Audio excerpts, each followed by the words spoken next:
U.S. Senate hearing. Well, what can you tell us about it? The U.S. Senate held a hearing yesterday regarding licensing of tax preparers. And the Internal Revenue Service was moving forward with licensing of tax preparers, and a group of folks sued them, basically saying they didn't have the authority to enforce any kind of licensing rules.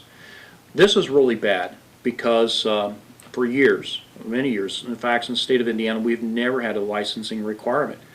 Anyone can claim to be a tax preparer. They can open a door, they can rent a storefront, buy some software, don't have a clue really what they're doing. We have a lot of them here in Terre Haute and the Wabash Valley that fit that description. They really don't know anything about tax law. If you ask them any questions beyond what their computer software asks, you're pretty much, you're hurting. And they can't help you in tax planning, telling you what you should do or should not be doing. And if you get a dreadful letter from the IRS, sorry, they can't help you with that either. Yeah. So it's really, in the tax preparation business, it's really kind of a Wild West show, is what it boils down to. And per the IRS, over 60% of tax preparers have no licensing. They're just folks that just bought a book or bought some software and say, come, let me do your tax work. So the IRS, the federal government, is trying to put in place some licensing. The U.S. Senate held a hearing yesterday to get public feedback. Some of the big folks in the industry, the CEO of H&R Block was there, advocating it's a very good thing. Of course, Internal Revenue Service was there, advocating that's a great thing, they really need it. There's a huge amount of fraud, people just purposely messing up folks' tax returns. And the real problem is when you go in to have your taxes done, you're trusting whoever is taking care of your paperwork there for you. They get it all done, they say you need to sign the document. What you, as the customer or the taxpayer, don't realize, or maybe you do realize, but you're signing a tax return saying to the best of your ability, this is truthful, and this is accurate, and I'm taking responsibility for it. So you have taken responsibility for the work that you've paid them to do. They're gone, they're out of town, they closed up shop, and you're left holding the bag when the IRS comes and says you owe us $5,000 or $25,000 because of these errors. So, and that was something I was going to ask you about. If you go with a reputable tax preparer and there's an audit, there's a much different process for how to handle that audit versus if you go by one of these fly-by-night operations. Very much different. If you go with a licensed tax professional, and what is a licensed tax professional? Is either a CPA or an enrolled agent. A CPA is licensed by the state of Indiana, and an enrolled agent is licensed by the U.S. Department of Treasury. Both of them are going to be very good, very highly qualified folks. So just because you go in somewhere that's been there forever doesn't really mean they know anything about tax law. And if you get a letter from Uncle Sam saying you have a problem, you're getting audited, they can't represent you. They can't help you out. They probably don't even really know what to do. You need to find a CPA or you need to find an enrolled agent. And then take me through an audit process. If one of your customers is audited, what's the process that you use to rectify the situation? Generally, if you're going to get audited, there's generally a letter, and it's never an email, but it's always going to be generally a letter from the Internal Revenue Service. Says we have some questions, or you've been selected for an audit.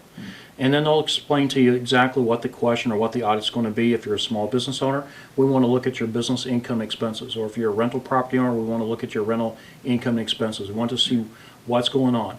We meet with the auditor for you as a licensed representative. We can meet them. We go over the details with them and basically take care of it.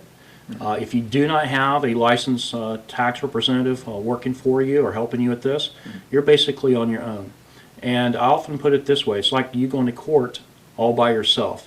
You really don't know the rules, you don't know exactly what you should or should not be doing, and the IRS, well, they're not your best friend, okay? And they're there, their purpose is to collect tax, and so you need to have someone who knows what they're doing with that. And they certainly know what they're doing. They're very well trained. They know what they're doing. You sound like you're very much in favor of having some kind of regulation for this.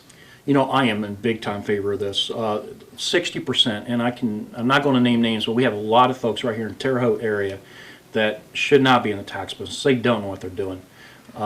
Some folks claim to have what's called a PTIN, it's a prepared tax identification number, and say that's a license.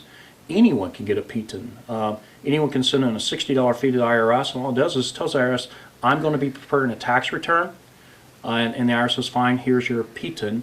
This just identifies you as preparer before the IRS. It doesn't give you any kind of license.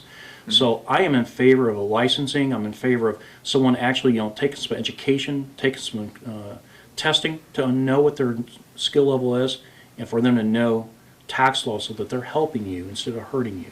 Okay. Is there anything else you'd like to add in this subject area? Licensing and so forth. I think it's pretty important to, no matter who does your tax work for you, when you call to make an appointment or when you go in their office, you need to ask them, are you an enrolled agent or are you a CPA? And if you don't get a positive response on either one of those items, you need to leave. And really, it doesn't matter if they're your best friend or you've been doing they've been doing your tax works for 5 years or 10 years. That is very important. It's very, you can put yourself in a very, very bad situation.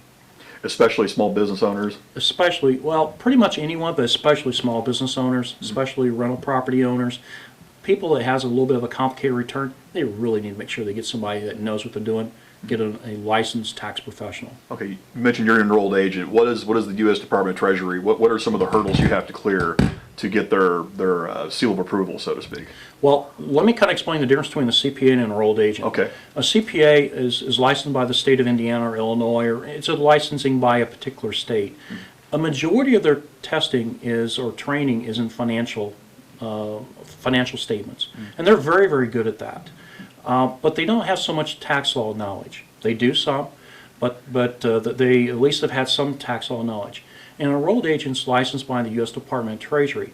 It's an extensive testing you got to go through on tax law knowledge from individual to small business to corporations to estates.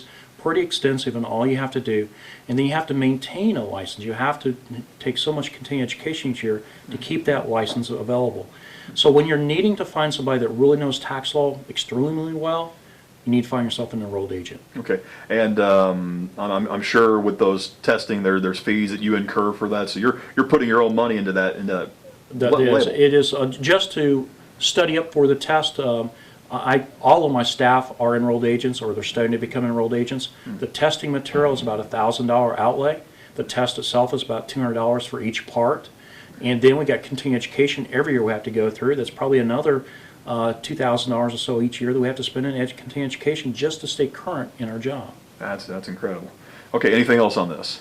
I think that's it. All right. Do you have a number off the top of your head how many people get audited from your clients? Do you know how many that you have to serve for them?